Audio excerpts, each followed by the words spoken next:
Hi, and welcome back to Algebra 1. Our goal for today is to continue working with our proportional equations and inequalities, but more specifically today, we're going to start to look at our proportional inequalities. We're going to solve these proportional inequalities the same exact way as our equations using what's called cross products method. But please remember, we have to remember our flip, no flip rule when we're doing our solving when we get to our multiply, divide, inverse operations, and there's still a whole bunch of us just totally not thinking about that flip, no flip when we multiply or divide by a negative, so be careful. All right, so we're going to connect our diagonals. We're going to use our parentheses for multiplication. We're going to put our variables inside those parentheses for our multiplication. That's going to help us when the problems get more complex. And then when we start to do our inverse operations, once we get to multiplying or dividing, be careful. Make sure you are checking for that flip, no flip rule. Again, a lot of us still messing this up, so be careful. Since we could end up with a one-step, two-step, multi-step, or a variable on both sides inequality, please remember that once we get all of our variables on the same side, we might end up with no variables remaining in our problem, which is a special case, which means we can end up with true or false statements, and then we would draw a conclusion of all real solutions or no real solutions. So just be careful when you're doing that solving process. If my variable completely disappears, I have one of those two special cases. All right, so number one, m over 4 is less than 8 over 2.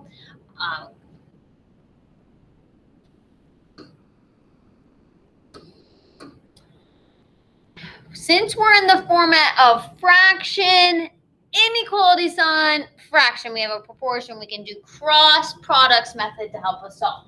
Now, these arrows that we have to draw in here are going to become super important. If I don't follow these arrows and put my 2 times m in the front and the 4 times 8 in the back, which some of us were messing up, we were being careless with when we had equal signs, it's totally going to change our final solution. So you have to make sure you're following those arrows and you're putting the correct items in front of the symbol and the correct things behind, including with our equal signs. Be careful. So 2 times m here would give us 2m is less than 4 times 8 would just give us a value of 32.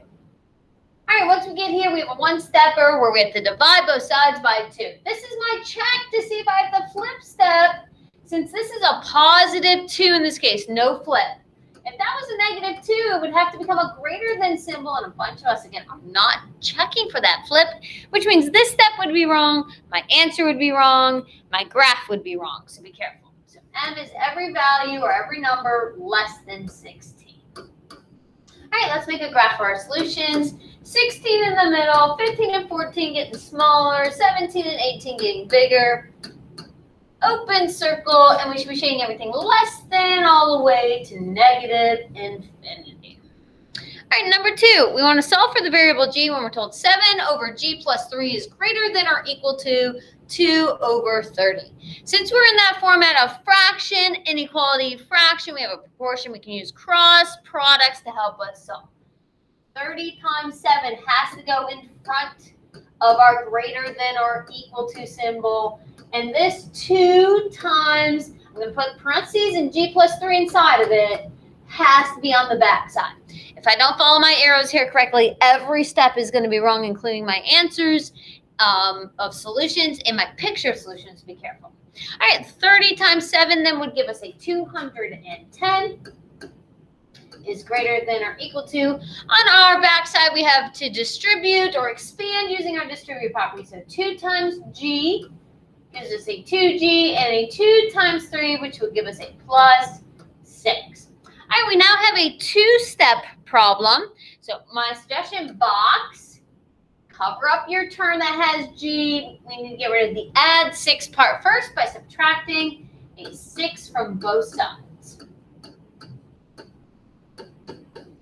Cancel on the one side, bring down our 2g. 210 minus 6 then would give us a 204. All right, one stepper from there. We need to get rid of a times by 2. This is our check to see if we have the flip step. So we're going to divide here both sides by 2. Since the 2 we're dividing by is a positive, again, no flip here. All right, cancel on the one side. Bring down our our G, 204, then divided by 2, which just gives us a 102. Now, most of us are messing up our graphs if we don't take the time here to put G in front, 102 in the back, and make sure that our sign flips to a less than or equal to.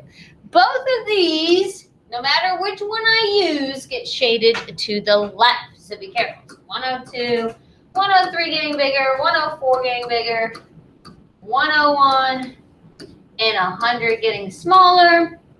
In this case, it'll be a closed-in circle. And again, we need to correctly shade our solutions here, no matter which statement we're using above, which would be shade to the left. So be careful. All right, number 3. We have m minus 8 is less than m over 5.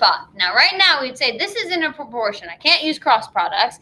However, this m over 8, if we make it a fraction over 1, we now have fraction, inequality sign, fraction, which is our indicator. We can use cross products, which is a simple method to help us solve here. So 5 times our m minus 8 is less than our 1 times m. All right, let's find our products. 5 times m minus 8 is a distribute, so 5 times m would give us a 5m. 5 times negative 8, a minus 40. And over here we would have a 1m. All right, we have variables on both sides here. So most of us want our m in the front, especially when we have these inequality signs, since most of us are graphing incorrectly when it's behind. So I'm going to take this 1m, and I'm going to move it by subtracting a 1m from both sides. This is not a special case. I'll show you why here in a second, but this is one we might tend to mess up on. So we're going to subtract a 1m from both sides. Yes, everything's canceling over here. When there's nothing left, we represent nothing in math with the value 0, right? There's still a number of 0 over there. And this isn't going to be a special case because I'm still going to have m's over here, right? 4m minus 40.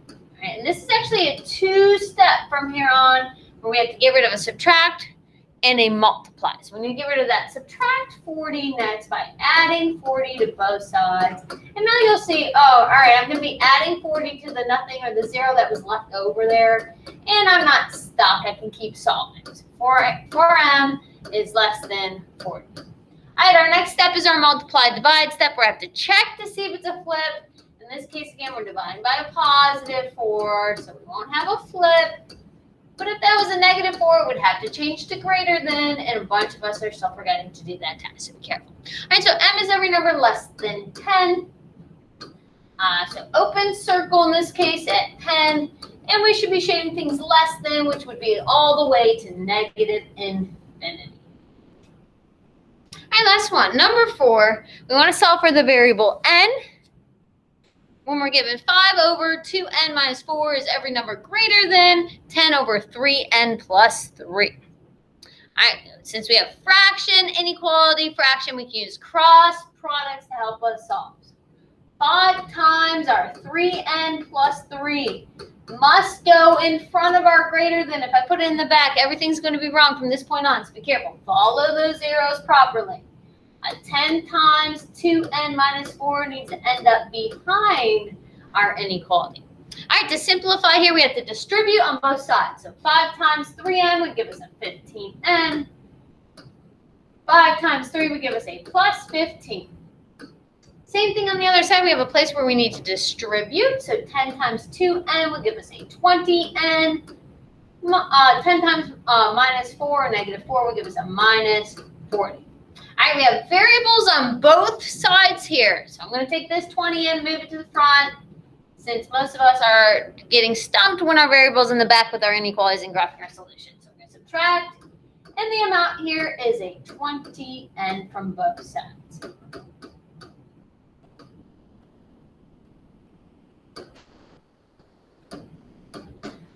All right, behind our inequality, those are opposites. They're going to cancel, leaving us with our negative 40. Don't lose your sign there on that 40.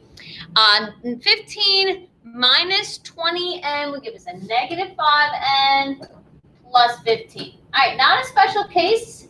And in fact, this is a 2-step from here on out. Box, cover up our negative 5n. We need to get rid of the plus 15 part first by subtracting. and the amount is a 15 from both sides.